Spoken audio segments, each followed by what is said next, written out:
These headline stories will come to you in a moment, along with this week's topics about FCC strengthens cores, the solar eclipse highlights, the M17 Project update.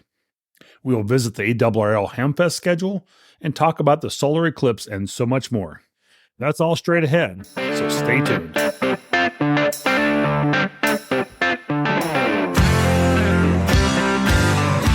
Hello and welcome to the Ham Radio Guy podcast. I'm Marvin and my call sign is W0MET. Whether you're an experienced ham or just getting started, this podcast is for you. We're bringing you the latest of topics, news, and information in all things amateur radio, each episode right here to this show. This is episode number 33. Get your podcast and subscribe to them, and we appreciate that by all means. Well, we're going to be talking about the solar eclipse a little bit. It's kind of some topics in the news this week. It's our main topic. But before I begin, I wanted to share a little bit that due to the current state of economy, I'm being let go and losing my job due to budget cuts. And so, I'm looking at considering several different options, different employers. I'm looking at going, podcasts and YouTube content development side, maybe do that a little bit more, get some more supporters hopefully in there and, see where that can take me. I'm not sure how this will work long term for getting an income and, maybe I need to get a part-time job as well. And maybe in IT, there's some, field positions out there I could look at. The job market right now is just not real great at this time. So it's a little bit of a challenge. I started applying to several postings, haven't heard a lot back, or, hey, we'd hired somebody else, or, we're, just not proceeding forward with your application. I've heard a couple of those as well. But, I'm sure I'll find something before my time runs out with my current employer. They'll give me, some days here to figure some of that out. But if you happen to know someone who is hiring and, be an IT service manager or network guy, I'd appreciate any leads that you might have. Forward them over to me at W0MET at thehamradioguide.com. So, we'll see where that goes. I'll continue to update you on that. So I was going to try and get something out last week, and that was kind of some disturbing news. And so I wasn't really expecting that. And so my podcast was kind of delayed on getting that one out last week. And my apologies for that. But, it's part of life. It happens. It's the way it goes. But anyway, we're going to try to get some applications out and stuff was what I was working on. But, that's life and the way it goes. So we'll get through this, and hopefully we'll have a good outcome and make even better, on the way out here than what I've got currently. Maybe it's just to find a better job along the way. Well, one of the products I always talk about, something I've been using, and I'd like to share those out with you. And one of the things I wanted to touch on is a product I've been using for quite a while now, found on Amazon, Cyber Acoustic soundbar that attaches to a monitor. Now, I have a Mac Studio and, computer, and I was looking for an external speaker because my computer is currently mounted under my desk. And so I wanted something that didn't take a lot of desk space, something that sounded good. And I didn't have to have, another wall wart or wall plug, plugged in, causing more RF on something else. So I happened to find a USB powered one. So again, I don't want to have to worry about, having the extra wall plug there. It also has Bluetooth capability. And I'm providing a link here in my show notes, which can be found on patreon.com/the ham radio guy. And it's currently, 29% off. So about 30% discount. So not bad. And, I've been using this and really like it. And even considering looking at getting maybe a second one for my other computer that I use on the ham radio side versus the office side. So something to think about, but a really good, recommended computer speaker. If you don't want to have the two, small ones sitting on each side of your desk, whatever, left and right, it's more of a sound bar. I really like it and hope that you'll look at it as well and consider it if you are looking for something for some type of new computer sound bar. Trust me, it's been great. Well, on to some other stories. First of all, I wanted to say thank you. I mean that from the bottom of my heart. Thank you to each and every listener, each and every download that has happened over the past roughly 2 years. I started this really about 3 years ago, but it was very casual, very basic, something I was kind of doing for fun on the side in July of 21. And now I'm trying to produce these about every 2 weeks. And I've surpassed over 5,000 downloads. So thank you for that. again, it really means a lot to me. I appreciate each and every one of you that listens to this podcast, to this channel. And one of the things I mentioned in my last podcast, I was giving away a radio up on 10 Patreons signing up for my Patreon channel. And I have the radio on hand, and again, hope to be giving that away very soon. So I hope that you'll continue to support this podcast. I can go through another 5,000, maybe another 5,000 after that. I plan to continue to keep this podcast going. And, I hope you'll continue to support this podcast by subscribing and downloading more episodes as I produce them. So appreciate you helping keep this podcast alive by joining today, and hope you get an opportunity to win the FTM 300 radio, again, that I'm giving away. Another thing I found in a blog post this week for some interesting news, and it's something I've kind of recently picked up myself, and that's why I found this article interesting. Again, I'll provide a link to this in the show notes, but it was seen from this blog reading I've been reading about that CW seems to be on the rise within, the ranks of ham radio. And I'm not sure what that may have to do with parks on the air. I've seen a lot more parks on the air doing CW. I'm not familiar with Summits on the Air in terms of how they do it or what they do. But, obviously those programs have become very more popular. And, maybe more folks are realizing you get more bang for your buck with CW than you can with phone or maybe FT8. And so, it seems like CW is on the rise. I know some people that have really picked it up a lot lately and started running with it and trying to learn a lot more. And one of those persons being myself. I recently purchased a MMX Multi-band Morse code transceiver. And it was from a company called Prepcom. And it was, I want to say a couple $100, something like that. I don't remember the exact price I paid for that. I'll try and find a link and put that in the show notes as well. But you basically plug that into your radio, you plug it into a keyboard, and you plug it into this transceiver device, and it will code and decode Morse code for you, and you can type it back and respond. Now, is that true Morse code? No, it's a little cheating.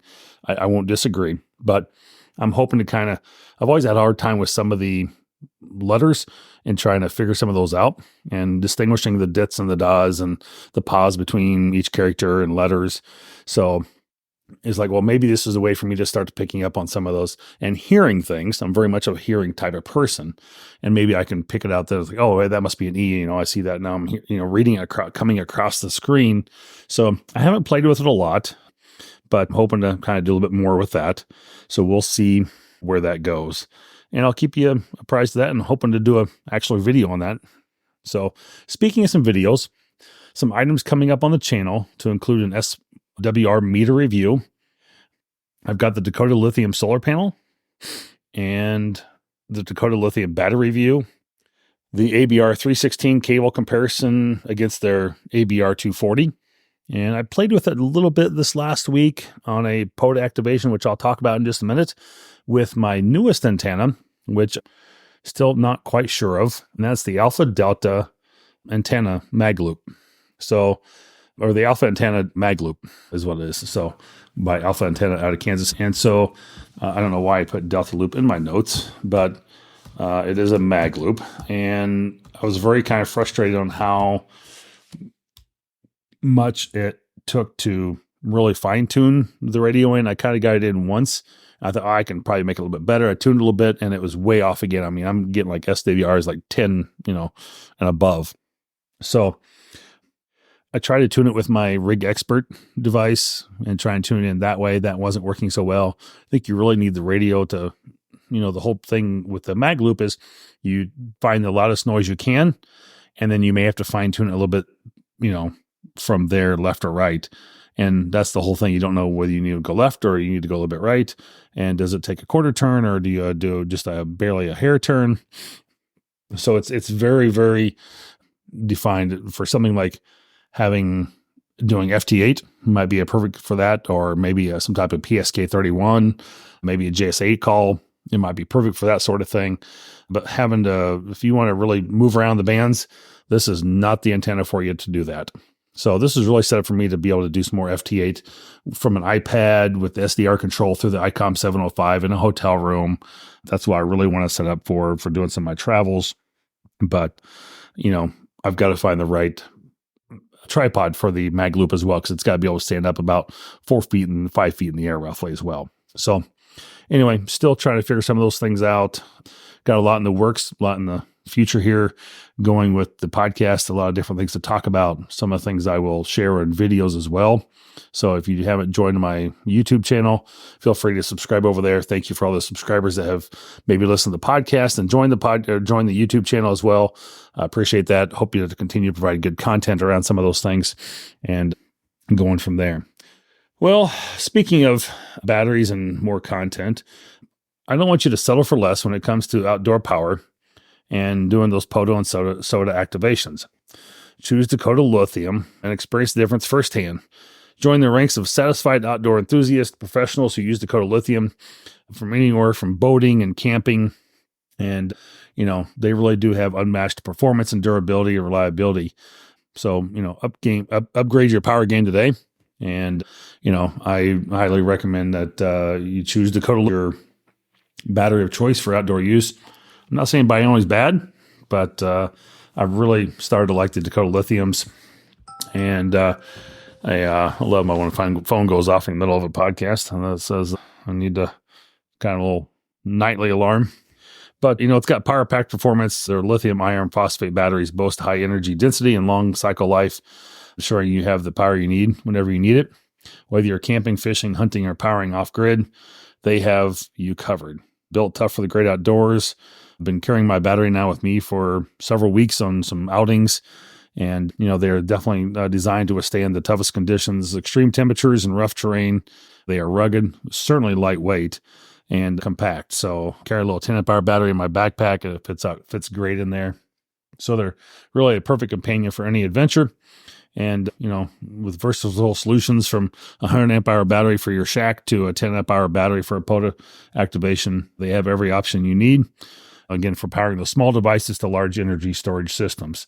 So look at Dakota Lithium. You can find a link to my Dakota Lithium page and get a discount using the Ham Radio Guy code. And I'll, again, find that notes on my Patreon page, / the Ham Radio Guy. Well, I kind of mentioned this a second ago, and I told you I had the mag loop tuning issues on a recent POTA activation. And again, I spent about an hour and a half out there roughly playing with it. I finally tried to switch over to a 32-foot mast with a 40-foot, a InFET half-wave antenna. And I tried to use the Icom 705 to make some contacts there. And I really found that, I'm powering the Icom 705 with 10 watts using my Dakota Lithium battery. And I think part of it was there was a single sideband contest going on over the weekend. It was worldwide. The bands were wide open. I mean, they were just great. It was great propagation over to Europe. And so it had a lot of power, a lot of stations just sending a lot of power this way. And it was really hard to get out on 10 watts and really hard to hear. Now, I did move over. I kind of closed that system down, moved over to my truck. I've got a 100-watt mobile 891 inside there. Try to throw out a bunch of contacts there, and it was really hard to just get through. So I'm not sure if it was just the band's, maybe it's a location, but I know other people have operated from this park as well and had really good luck with it. So I think it was just really the band conditions and maybe, the weak fact that it had a single sideband worldwide contest going on and the bands were just great. It was just, everybody was on there playing around and it was really hard to, make those contacts. But I think the fact that everything else is going on, it was just hard to get out and find a band that didn't have you're trying to not get into that 3 kilohertz band spectrum of somebody else. And you're even going to, like 14.279, 550 and, still was getting interference from other people, just, up the band, a couple notches. So, but, the whole point of that was just, something those are some real struggles that people can deal with and that you can have. And, as much as I did become frustrated over it, it was a lot of learning curve with it too, especially pulling out a brand new antenna. A 705 I have not used not had a lot of time with it yet. And, using 10 watts on a POTA activation on a weekend that people are using, 1,000 watts plus. So if you have those activations, again, I will upload that log still. I have not done it yet, but I will upload it and give the 3 or 4 people who I did contact, give them credit for that park and show that it was an attempted activation there at least. So I'll be back again to try that. Hopefully, a better weekend, better conditions. It was a nice day overall, probably in the high 40s, low 50s with some sunshine, but it was just still a challenging weekend for that. And if you do have those type issues or events that happen, just go back and try it again, and maybe spend some more time with you in your garage, looking at the antenna, playing with it, testing it at home, just trying to make some random contacts first, which I probably should have done. But again, I got the antenna right before I left. I've been 2 weeks in Wisconsin here. That's part of it. I wasn't in the home studio either. And so another reason for the delay in some of the podcasting here and some of the videos coming out. But I hope that, if you have something like that happen, I'd love to be able to hear about it as well, and how you reacted to it, and, what type of antenna or radio were you using, and, how familiar with the radio and the antenna were you prior to going out. Well, kind of interesting that I've talked about my trailer several times, building this out. Here it is now, end of, March and beginning of now of April. And field day is going to be upon us before I know it. And it's going to be, just be around the corner here in the end of June. And, I've bought my trailer, and oddly enough, my brother bought one about the end of Hamcation in February on his way home from Florida, and bought the exact same trailer. And he's really doing amateur radio on the road. You can certainly follow him on there. He hasn't got a lot of videos posted on there yet for the video for the trailer review, and the buildup of it that he's doing. But he's got lots of videos out of it. Yeah, I know he's been recording those. And, of course, I've been trying to do, not necessarily convert mine to a camper cargo trailer, but, storage, and be able to use it for communication through field days and winter field days, things like that. And so some new items I've been exploring around that would be, one of the items would be the Victron Multi-Plus converter. It will take that 110, convert it to DC, and also charge your battery at the same time. So not a cheap item, anywhere from like $800 to $1,300, depending on which model you want, how many, volts and amps you want out of it, whole 9 yards, but should be, a good item to have in there. And then as he's kind of working on his, I'm seeing the amount of wiring going into it. And we're talking about, hey, if I want to run a toaster, I'm running, 2 or 3 radios in there, and I've got a microwave, or I've got a refrigerator running, and, maybe you got some type of network switch. You've got a computer, you got a computer monitor. How many amps is that really starting to take? And so it makes me start to think about some of those things and the amount of power level and amps being used. And then, how's my solar panel playing to that? How many, I have 100 amp hours of battery in there currently. Maybe I need to look at getting another 100 amp hours in there. And of course, then you look at batteries, and, again, do I have enough battery power with 100 amp hours alone? Probably not, if I were to go off grid. But one of the things about the batteries is that, they should be about the same time in age. So if you bought one in February, don't go buy one, a year later and add to it. Can you? Yes. Could you? Yes. But you want your batteries to be roughly expiring about the same time and have about the same amount of usage put to them. So I would highly recommend, when you're doing a trailer build like this, that you do put, 2 batteries together about the same time, and nothing less than 100 watts minimum that you're purchasing for that. And of course, the Dakota Lithium does have a very nice 100 amp hour battery I'm using in my shack. And, I would recommend that as well. But, you also don't want to do like a Dakota Lithium battery and maybe another brand of some sort. I'm trying to think what I have off the top of my head in my trailer, which is different Dakota Lithium prior to me being introduced to them. And my brother's got like a Redodo battery in his. He's got 2 of them. So you don't want to be mixing batteries necessarily either, because they do have different compositions on some of the LiPo batteries, very similar, but I think they do have some different compositions. So, and then of course, you don't want to mix a 50 amp hour battery with a 100 amp hour battery necessarily. Not that you can't, but you want them to be about the same roughly especially when you're doing them maybe in, I'm trying to think, is that going to be parallel or series? Or you're tying the negative to the negative and the positive to the positive. I should know that off the top of my head. My brother and I were just talking about that the other day. But anyway, as we tie those together, and then, solar panels coming in, and should I get another solar panel? I've got 200 watts up there right now. looking at his system, he's got like almost 700, and his amount of power he's got coming on his Victron solar controller is incredible. He's only using like 4 amps off his whole system with everything powered on right now, which is crazy. But he doesn't have a refrigerator or computer in there yet, or monitor. But he's got a bunch of radios in there, all the lights, all those things have to be taken into consideration. So something to think about, just some stuff along the trailer there. Those are my topics for the week and there for the highlights. Let's get into a little bit of news.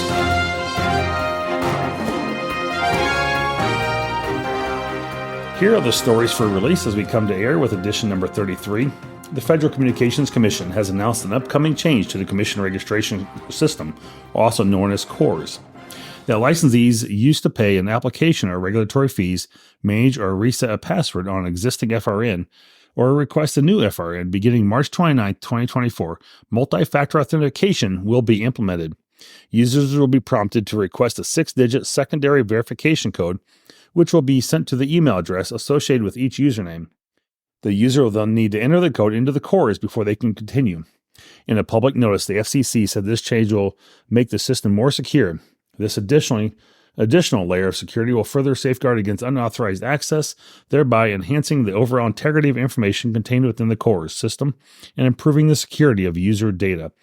The FCC recommends that users confirm their access to their username and account email and to add a secondary email address if need be.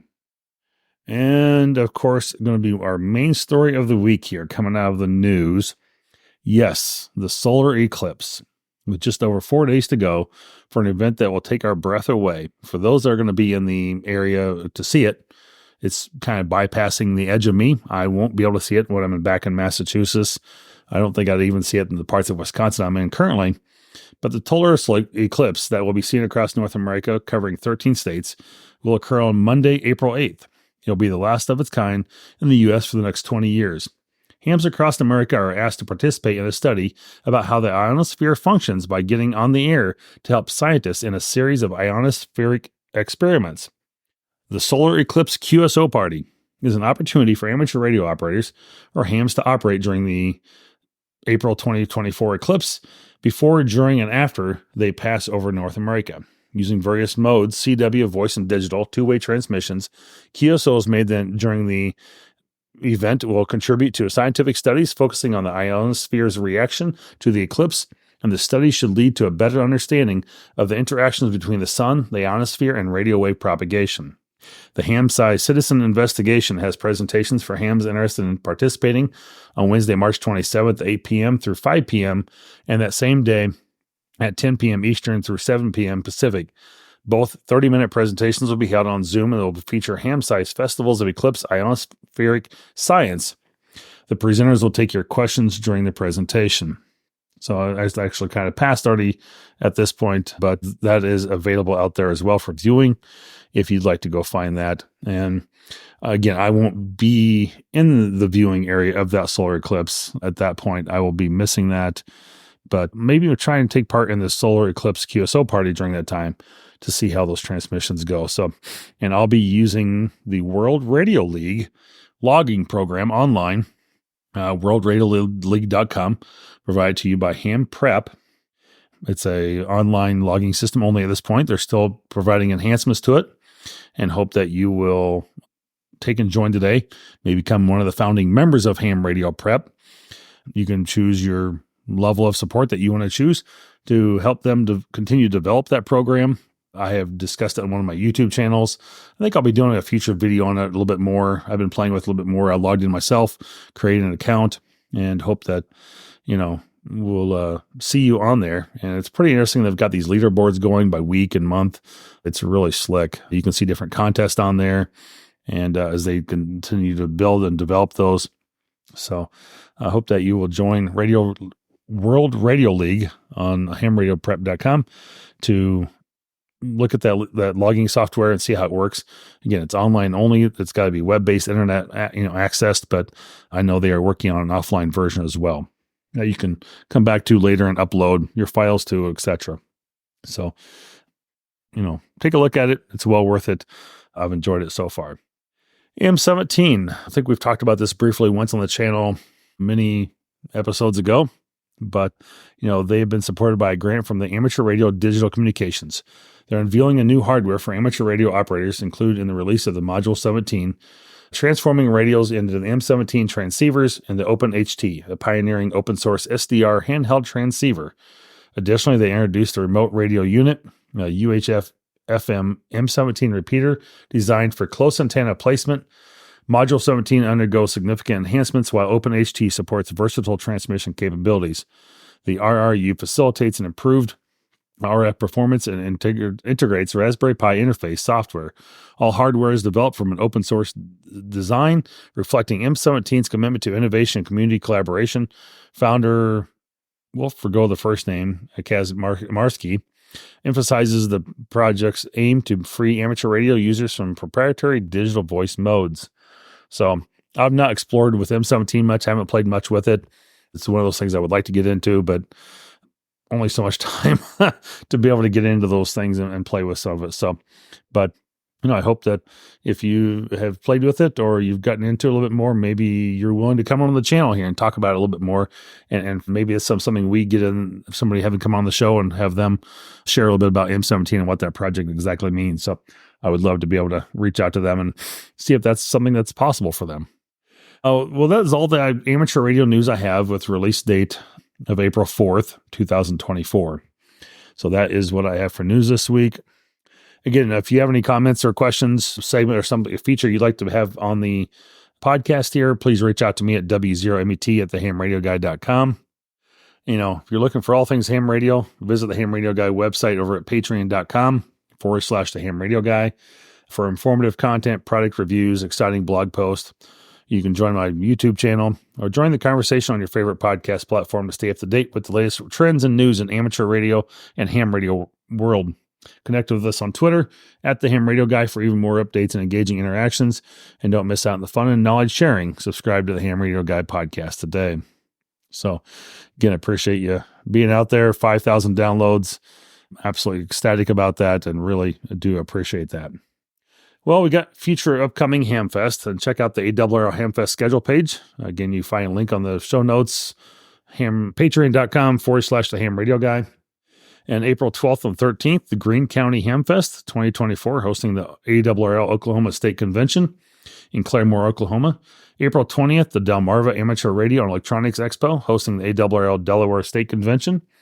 And of course, May 11th, the ARRL Nebraska State Convention, Lincoln, Nebraska. And the following weekend, May 16th to the 18th, I believe it is, the Hamvention in Dayton, Ohio, will be hosting the ARRL National Convention in Ohio there. So, again, there's some local Hamfests near you. I hope you can attend one of those. And if you haven't been near one, I know there's also, I didn't mention it, I forgot, Nearfest is up in New England area. It's in Deerfield, New Hampshire, and that will be coming up, I believe, like April 24th and 25th. So if you're up in the New England area, I will be there as well, at least for one of those days. It's a Thursday, Friday this year, on the beginning of the spring here, because they couldn't get the Saturday event due to a conflict. But I hope that you may get to see me there. I'll be doing some live broadcasts from there if I can, depending again on that cell signal and how it works out.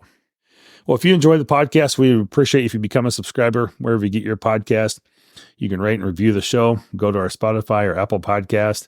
You can just go old school and tell your friends and neighbors and family, anybody you might want to hear this podcast and listen in. If you're on the road or traveling, it makes a great, passing of time as well. If you're on social media, be sure to follow us on Twitter or patreon.com/the Ham Radio Guy. And you can listen to the YouTube version of the W0MET channel as well. Hope that you learned something this week and that will help you in your ham radio operations. If you have any questions or comments, please leave them on Twitter or the podcast platform and email me at w0met@thehamradioguide.com. Well, as always, this is your ham radio buddy in the chair and on the air, the Ham Radio Guy. I say 73.